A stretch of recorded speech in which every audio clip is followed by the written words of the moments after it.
These people don't need introduction. We wear them, we give them away for Christmas. They're hot items. I mean, the things that they do are hot items. Give it up, Team Manila.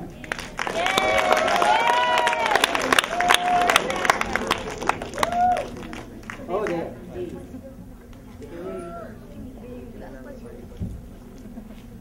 Hi, we're Team Manila. I'm Juan and my partner Joey. We're a 8-year-old graphic design studio and a lifestyle brand under the same name. Okay, we're showing you guys our lifestyle inspirations, what we see, what we look at. You've seen our work, so we'd like to share with you guys kung ano na may tinitignan namin sa Manila. Saka ano yung lifestyle ng as a graphic designer. Yeah. This shot is when we're starting the lifestyle brand Team Manila in 2005, we're the ones, kami mismo nagpupunta sa Divisoria. Ayan, yun yung picture namin sa Divisoria si Joey kumuha. Before yun, kumakain kami sa NB team. Umorder ng 2 ulam si Joey, maglalagay ng 2 sa gitna. Tsaka 3 kampong rice. That's it. Kaya kami nagkaganito.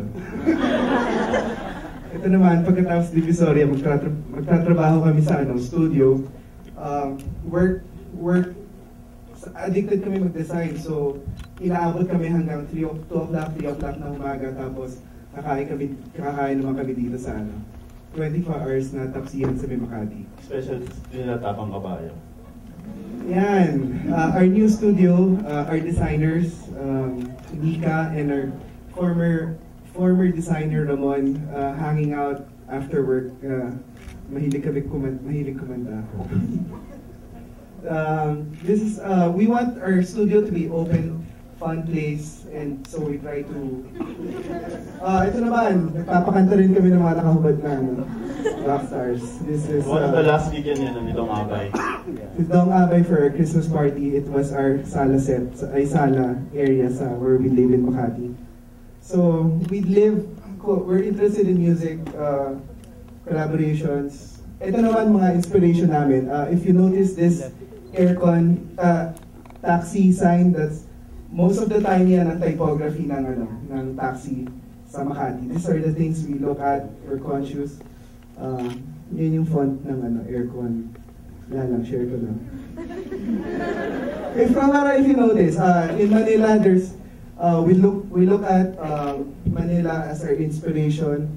Yung comedy na it was an old mural sa restaurant, tapos giniba na nila na iwan yung mural, ginawang parking lot, nandiyan pa rin yung mural, pero yung mix ng natin ng texture ng city, those are the things we look at. Japorms, the Jeepney graphics were really inspired by kung ano yung mga nakalagay doon. Every day you see new stuff. And then try, if you're in the traffic, just look at them and then observe kung ano yung mga nandun. Kain na naman. Ito naman, ito sa Bulacan to, kaya namin nilagay itong style na Dallas typography doon sa mga bilao.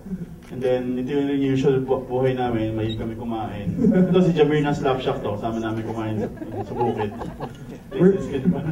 We're visiting our supplier in Bulacan. She does t-shirts. T-shirts are tote bags.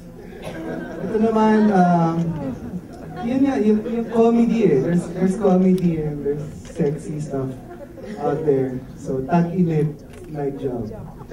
So, typography, we appreciate the typography, yung comedy niya rin, and then, those are the things na pinakalimutan rin natin.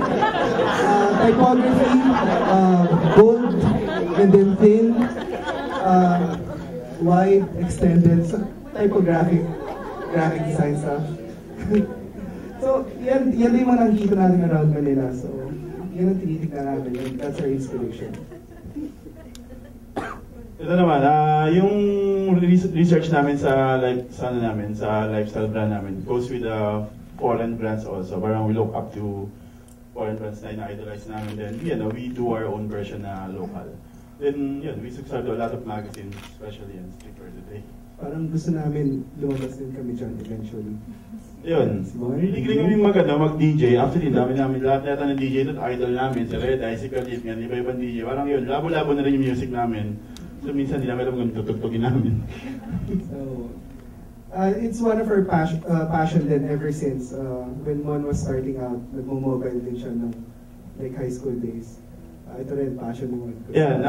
Kung nakita mo, kung familiar kayo sa mga stores namin, lahat ng stores namin kami yung gumawa.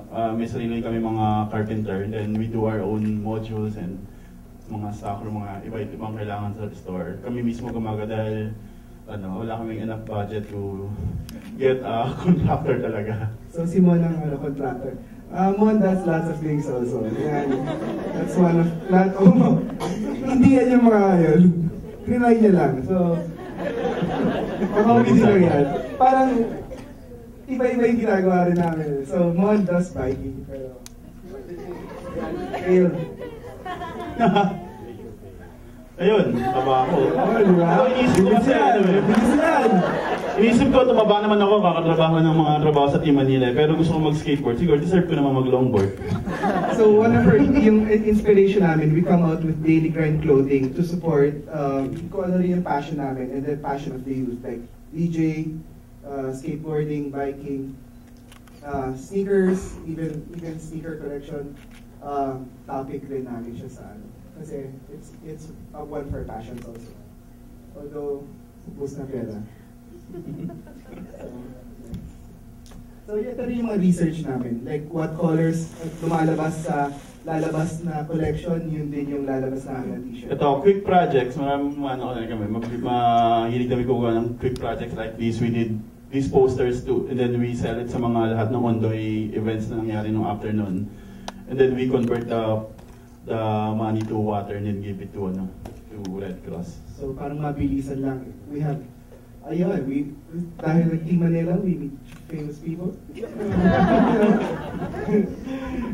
Enjoy lang. Like, one day nasa Divisoria ka, one day nasa event ka ng isa, one day nagsisil screen kayo ng poster, one day. That's the nice thing being a graphic designer. And then, beautiful people wear Love Manila t-shirts. So that's, binigay yan ng press sa amin, like one of the Miss Earth things. So iba-iba talaga yung buhay namin.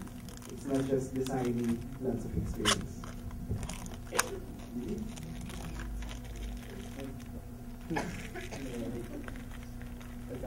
Ayan. 1990 na to, 1995. Medyo streetwear na rin yung tsura namin. Ako rocker, Ayan.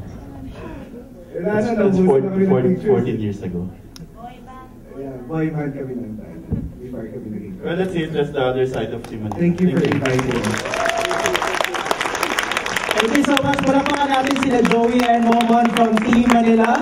So that wraps it up for us tonight. Maraming salamat to all our speakers. Maraming salamat for giving us your thoughts, the inspiration. Thank you for energizing us.